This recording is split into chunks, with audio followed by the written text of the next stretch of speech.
O que se bebe em dia de festa pode-se beber no dia a dia? E que ligações gastronómicas se podem fazer com o que temos no copo? Aprenda e prove com a Escola do Gosto, a Academia de Literacia Alimentar do Público. Aulas únicas com especialistas. Entre como amador e saia um pouco mais conhecedor. Não perca a próxima aula, a 18 de novembro, no Porto. Os lugares são limitados. Inscreva-se já em público.pt. Este é o Poder Público, a semana em debate pela secção de Política do Público. Olá, este é o Poder Público de 7 de fevereiro de 2020 e eu sou a Sónia Sapaz. Tenho comigo a São José Almeida. Bom dia. A Luciana Alvarez. Olá. E a Sofia Rodrigues. Ora viva. Para uma conversa sobre os temas da semana.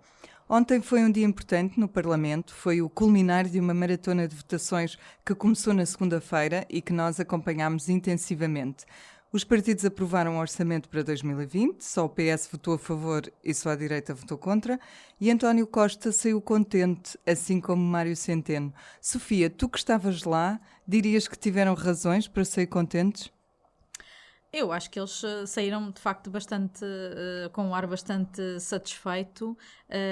Conseguiram ver aprovado um orçamento que teve este episódio do IVA da eletricidade ali, que criou ali, gerou ali alguns momentos de tensão e que obrigou o Governo e o PS a falar com vários partidos e a tentar perceber se de facto poderia haver esta coligação negativa e que teria, obviamente, impacto no orçamento, mas acabaram por sair satisfeitos porque isso não se concretizou e viram aprovado mais um orçamento, o quinto e o primeiro da legislatura, embora com a abstenção da esquerda. Dos antigos parceiros de coligação. Essa foi uma das mudanças que este orçamento nos trouxe. São José, tu ontem escrevias a este propósito um comentário com um título muito sugestivo.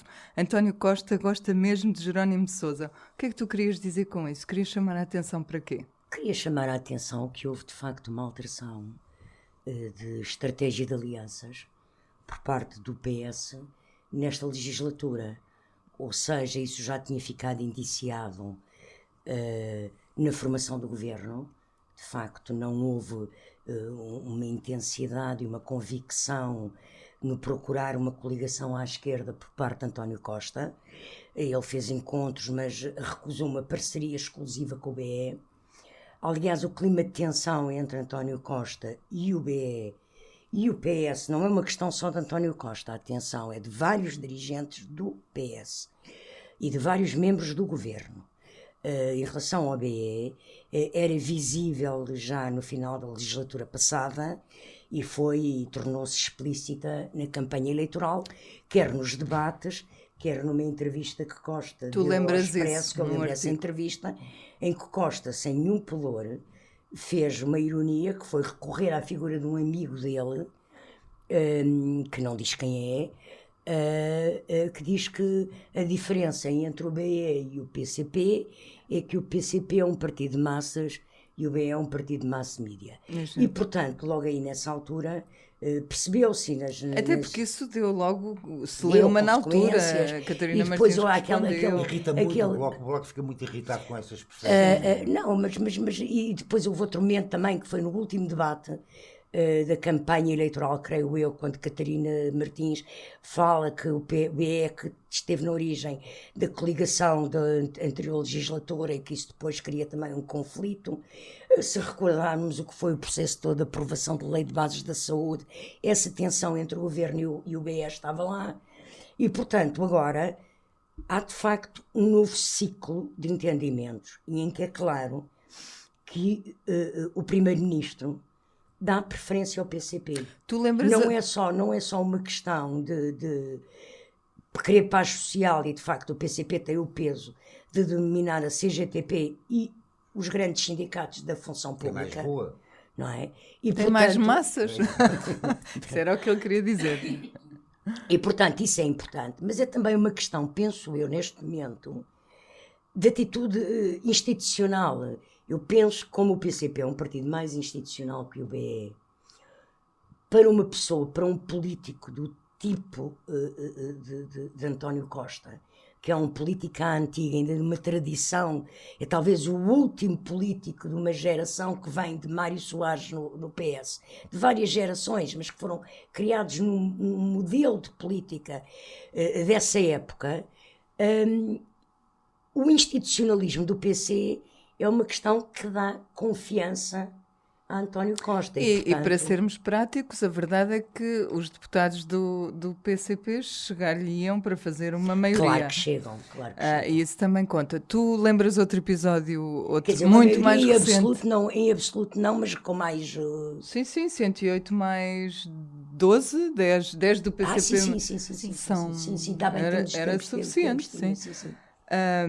O ano passado, na anterior legislatura é que não, mas tu dás um exemplo muito concreto, recente, de negociações em que mais uma vez um assunto foi primeiro fechado com o PCP, sim. apesar de ser reivindicado pelos dois. Isso foi notícia aqui no Público e eu uso esse exemplo, que é a aprovação do aumento das pensões, o aumento extraordinário das pensões mais baixas, que foi feito com o PCP. É evidente que o BE depois também aprovou a medida, mas a forma como processualmente António Costa fecha a coisa mostra esse privilégio dado ao PC. Ou seja, domingo de manhã há uma reunião entre o Governo e o PCP, na presença de António Costa e Jerónimo de Sousa. Portanto, eles os dois é que fecharam o acordo. Altas figuras. Portanto, o acordo fica fechado, o Governo aceita ceder o que o PCP queria, que era um aumento de 10 euros para os 2 escalões mais baixos, creio eu. O PCP fica de fazer uma proposta escrita, em como isso vai vertido para o orçamento, que era semelhante numa proposta de alteração, creio que o PCP já tinha entregue na Assembleia da República. Depois do almoço há uma o que falhava era a data, não é? Pronto, sim.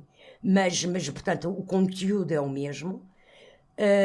Há uma reunião depois do almoço, fica fechada que, sim senhor, o Governo aceita aquela formulação daquela proposta naqueles termos exatos, e só depois é que o Governo leva a proposta feita pelo PCP à aprovação do Bloco de Esquerda. Portanto, há aqui, assim, até nestes timings, sinais de como, de facto, António Costa, eu não digo que leve mais a sério, mas dá mais importância formal ao PCP hoje em dia do que dá ao Bloco. Isto é uma diferença. Sim, é uma relação de confiança mais antiga também, não é? Sim, pronto, mas há aqui de facto uma diferença que mostra que o quadro político mudou e que há. E essa aliança depois viu-se na própria forma. O Bloco cresceu demasiado. São 19 deputados. São os mesmos da anterior legislatura. Não, mas foi crescendo anteriormente. Sim, pronto. Subiram. E o próprio posicionamento do PCP ontem, na questão ontem e anteontem, na quarta e na quinta-feira, sobre a questão da taxa do IVA, mostra bem que aquela solidez do PCP não saiu do sítio, não se deixou encantar porque antes de sereia de conseguir uma medida popular.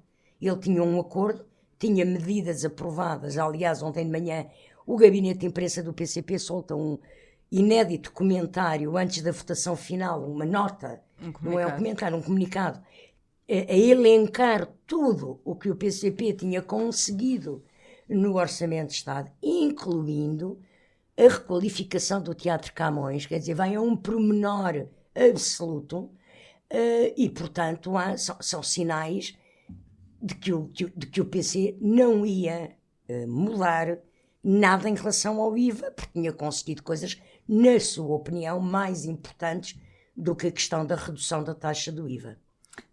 A questão do IVA já na semana passada, a pretexto das jornadas do PS, foi muito conversada aqui. Foi tema nas jornadas. Sim, e nós próprios aqui já tínhamos percebido que esse iria ser um tema quente desta semana. Luciano, ficaste surpreendido quando o PSD inviabilizou, afinal de contas foi isso que aconteceu, a proposta do PCP de reduzir o IVA da eletricidade para 6%? Não fica nada surpreendido. Não? Mas eles tinham dito que votavam a favor. Pois, mas o que a mim me surpreende é precisamente isso. É que estava na cara que Bem, embora o senhor dito que votavam a favor, estava na cara que era muito difícil votarem a favor. O que a mim me surpreende é que um partido com tanta gente com experiência política e tanta gente com experiência parlamentar faça a figura que fez, de facto. Foi uma figura de andar aos zigue-zagues, dizer uma coisa agora, dizer outra, o contrário logo a seguir, e depois vinha um dizia uma coisa, depois vinha outro e dizia, já não era exatamente a mesma coisa. E isto é ainda mais grave, porque é o PSD que no fim disto tudo sai mais mal na fotografia, todas as bancadas parlamentares. E isto que acontece no momento em que tem um líder reeleito há pouco tempo, o partido e o líder precisam de se afirmar perante o país e fazem esta triste figura que fizeram na questão do orçamento. Não concordas com Rui Rio quando ele diz que a culpa é do PCP e do CDS? Não, claro que não.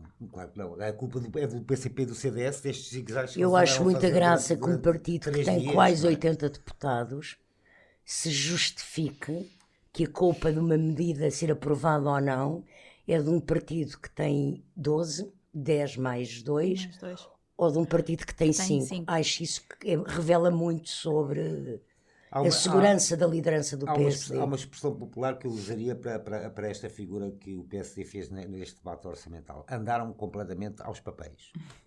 A Sofia tem uma história muito engraçada que se passou ontem. Uma história não, uma coisa concreta, real. Sim, é pública. Que se passou ontem, é pública, que se passou ontem no final da aprovação do orçamento, que eu acho que é muito interessante ela contar, porque mostra de facto a desorientação que reina no PSD.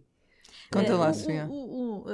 Primeiro, eu gostava de dizer que, de facto, pareceu que o PSD andou aos zigue-zagues, embora há uma questão em que eles tenham sido sempre coerentes, que é a questão de eles nunca votariam a favor da redução do IVA na eletricidade se não houvesse contrapartidas, nunca iriam desequilibrar o orçamento, embora eles tivessem números, o PSD e o Governo tivessem números completamente muito diferentes sobre o impacto da medida.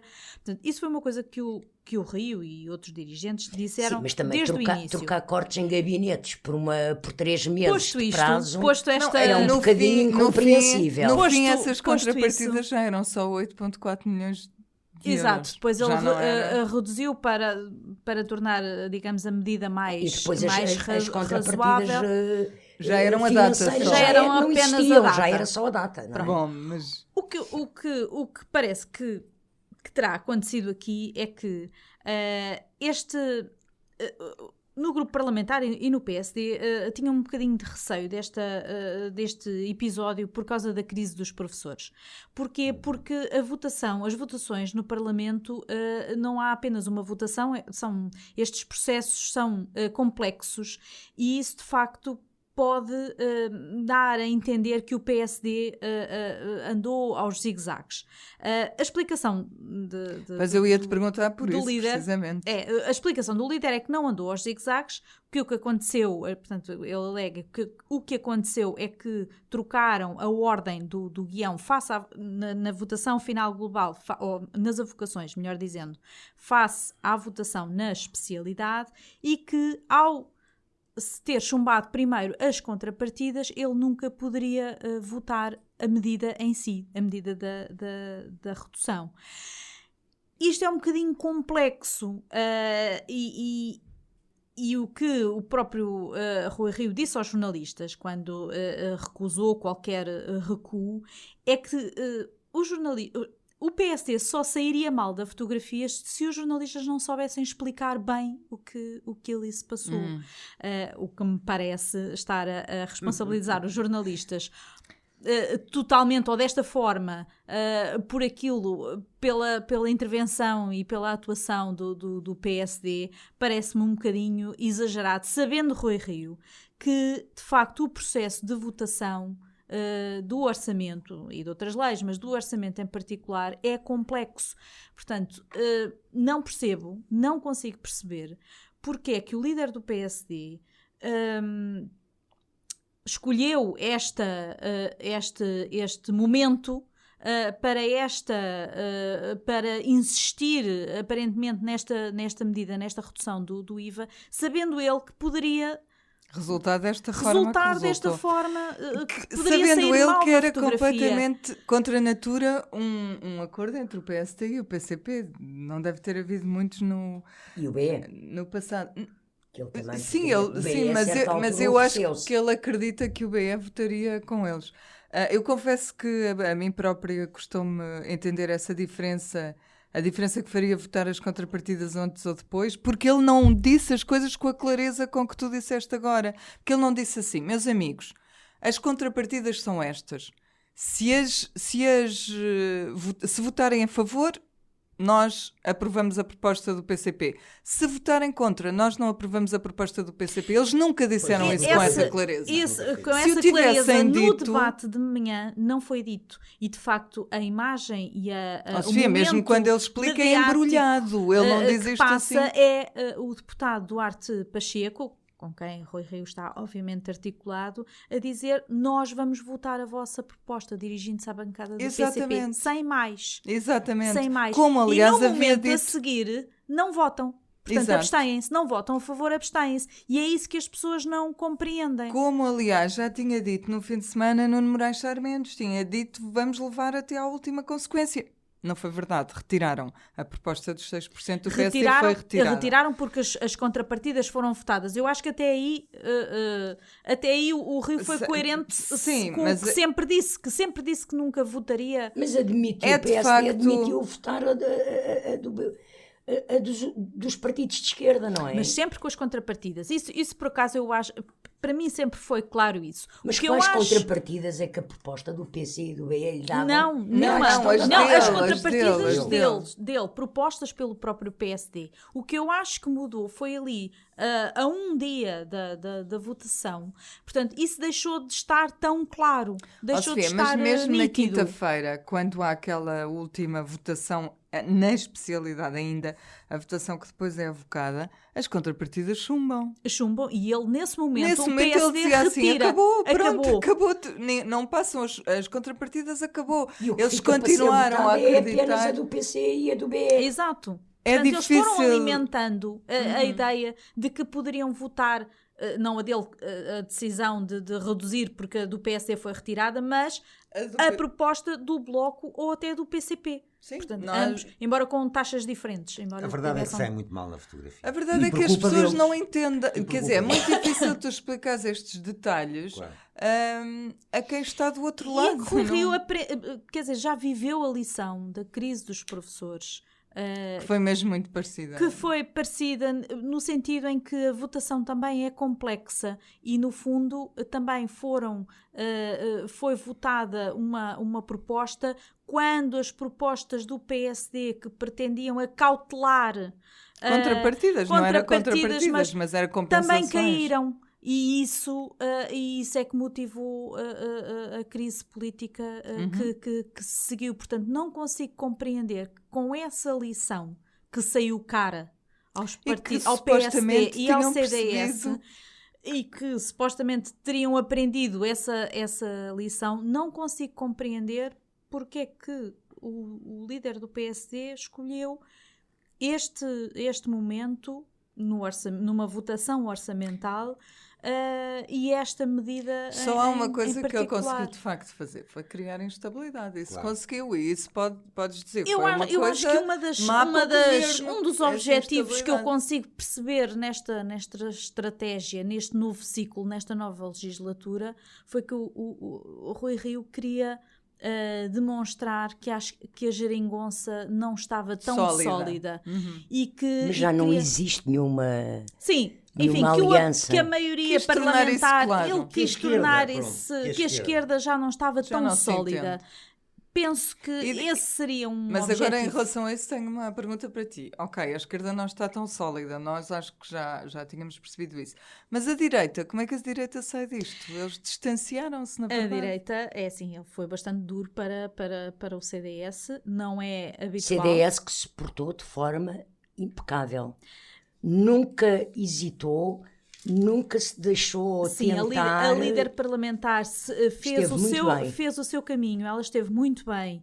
Ela, aliás, e assumindo que estava em coordenação com o líder do partido, com o novo líder do partido, ela, aliás, tem se esforçado imenso e tem se empenhado imenso nestes últimos meses antes da eleição do novo líder e agora nesta nova fase.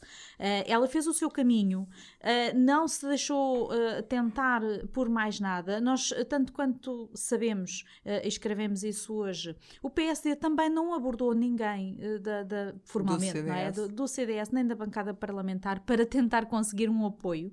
Portanto, não houve esse contacto. Mas depois, no fim, houve a condenação. Mas, no fim, houve uma condenação. E numa altura em que Passos Coelho tinha pedido uma união à direita, ainda há 2 semanas, não é? O ouvimos pedir isso. De facto, a direita aqui, o PSD e o CDS, saem mais afastados, porque, de facto, o Rui Rio foi bastante duro com o CDS. E não é... Não ouvimos isso nos últimos 2 anos da liderança de Rui Rio. Não era costume. Não vamos alongar-nos hoje porque estamos de saída para o Congresso do PSD em Viana do Castelo. Querem partilhar as vossas expectativas e preocupações? Luciano, queres começar? Não tenho expectativas nem preocupações. Acho que vai ser um passeio para o Rio. A única curiosidade é ver que comportamento vão ter os derrotados nas eleições.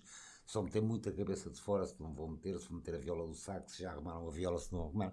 Vai ser a grande curiosidade para mim é ver o comportamento dos derrotados nas eleições. De resto vai ser um passeio para Rui Rio. E tu, Sofia, tens expectativas?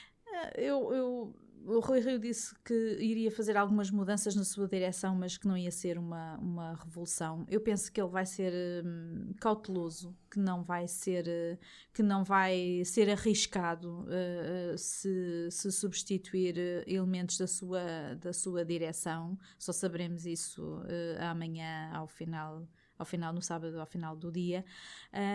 Quanto à oposição, é isso que o Luciano diz. Portanto, temos que perceber qual é o grau de envolvimento dos apoiantes, quer de Pinteluz, quer sobretudo do Montenegro, nas listas alternativas às da direção ao Conselho Nacional, que habitualmente são várias. Que são várias, e tem que se perceber qual é o envolvimento, se Montenegro vai liderar uma lista ou não, se vai ter... O estado da azia de Montenegro, em que estado é que está? Não, é porque ele também tem que gerir isto muito bem, porque se ele não gerir bem este Congresso, esta intervenção que provavelmente vai fazer no Congresso, se não gerir bem a forma como se coloca no Conselho Nacional, pode ser o último Congresso de Luís Montenegro. Eu concordo em absoluto com o que disseram aqui, assim, de facto. Eu creio que Luís Montenegro vai estar bastante suave neste momento. Ele tem que ter o seu tempo para continuar como hipótese de futuro e como alternativa no PSD. Concordo em absoluto que vai ser uma grande missa. Aliás, já disse várias vezes, estes congressos pós-diretas são uma chatice, porque perdeu todo o interesse o Congresso. Não há nada em competição, não há nada em disputa, não há propostas, divergências, debates sobre projetos diferentes. Pronto, não tem nada a ver com o Congresso eletivo e nem sei para que é que reúnem 3 dias. Quando o líder já está eleito, o que é que eles vão estar a discutir 3 dias? Em Viana do Castelo come-se muito bem. Há belíssimo restaurante. E amanhã um jogo de futebol importante também, portanto, à noite. Dá para ir tudo para o hotel ver o jogo. Eu tenho uma expectativa em relação a este Congresso, apesar de tudo. Uma expectativa que não sei se vou ser satisfeita ou não, positivamente. Mas eu estou à espera, eu sou uma pessoa otimista. Sou sempre otimista. E dou sempre o benefício da dúvida às pessoas. E, portanto, depois desta atrapalhada que foi esta coisa do IVA da eletricidade, do vira para a esquerda, vira para a direita, do sim, não, talvez, eu estou à espera que amanhã, finalmente, o Dr. Rui Rio, que tem um mandato para 2 anos como líder do PSD, logo líder da oposição, faça um discurso na abertura ou no encerramento em que apresente um projeto sólido para o país aos portugueses. Um projeto. O que é que o PSD quer fazer? Para que é que o PSD quer ganhar o governo? Não é só dizer Mas que isso quer foi ganhar o governo. isso foi o que ele fez na campanha. Qual é a Sim, alternativa mas que o se PSD foi isso que ele apresenta? fez, não fez. Mas tu repara que a Então eu sou moção... estúpida, porque eu Repara não que percebi qual era o projeto a dele. moção dele não tem muitas pistas sobre isso, porque o que ele diz é que andei a fazer campanha, apresentei um programa eleitoral, portanto está lá tudo o que eu Não, penso para o desculpa, ele país, tem que não é repetir assim? isso. Não é porque disse há 6 meses antes que os portugueses sabem o que é. Bom, Isso não é fazer política, ele tem que insistir, repetir, apresentar ao país um programa de governação. Detalhado, Não é escrever num programa eleitoral e olha, depois vão lá consultar ao site o programa eleitoral, não é? Não é assim que se faz. Eu tenho várias expectativas em relação ao que vai sair dali. És uma mulher de Em muita relação... fé. Não, expectativas, curiosidades, digamos, em relação à equipa que ele vai constituir, se vai manter a mesma geração a gerir o PST ou se vai Buscar gente renová-la, mais nova. porque nas listas ele foi capaz de fazer isso, foi capaz de ir buscar gente nova. Essa é uma expectativa. Tenho expectativa em relação a se vai ou não manter este tipo de oposição que ele chama de responsável e que acaba a fazer às vezes favores ao governo, não é? Como agora. E não só o tipo de oposição, mas também o tipo de ligação que vai estabelecer com o CDS, e tenho a grande expectativa de saber se Passos Coelho vai ou não aparecer no Congresso. Eu tinha esquecido disso, isso é muito interessante. Creio que não vai. Eu não acredito. Não, eu também tenderia a eu creio acreditar que que não não, vai. mas o facto de ele ter falado uma vez tão perto do Congresso, de ter uma aparição pública marcada para 15 dias depois do Congresso, não sei, deixem-me sonhar. Wishful thinking. Obrigada mais uma vez por ter passado este bocadinho connosco. Na próxima semana já não haverá orçamento, nem congresso do PSD, mas certamente não nos faltarão temas para conversa. Até lá, fique bem, fique connosco. Boa tarde. Desejar-vos às 3 um bom congresso, um bom trabalho e não se esqueçam com belos restaurantes na Viana do Castelo e na região. Não deixem de almoçar e jantar tudo. É o que nós vamos ter mais tempo para fazer lá, Adeus e é até à almoçar e próxima. jantar. O público fica no ouvido. O que se bebe em dia de festa pode-se beber no dia a dia? E que ligações gastronómicas se podem fazer com o que temos no copo? Aprenda e prove com a Escola do Gosto, a Academia de Literacia Alimentar do Público. Aulas únicas com especialistas. Entre como amador e saia um pouco mais conhecedor. Não perca a próxima aula, a 18 de novembro, no Porto. Os lugares são limitados. Inscreva-se já em público.pt.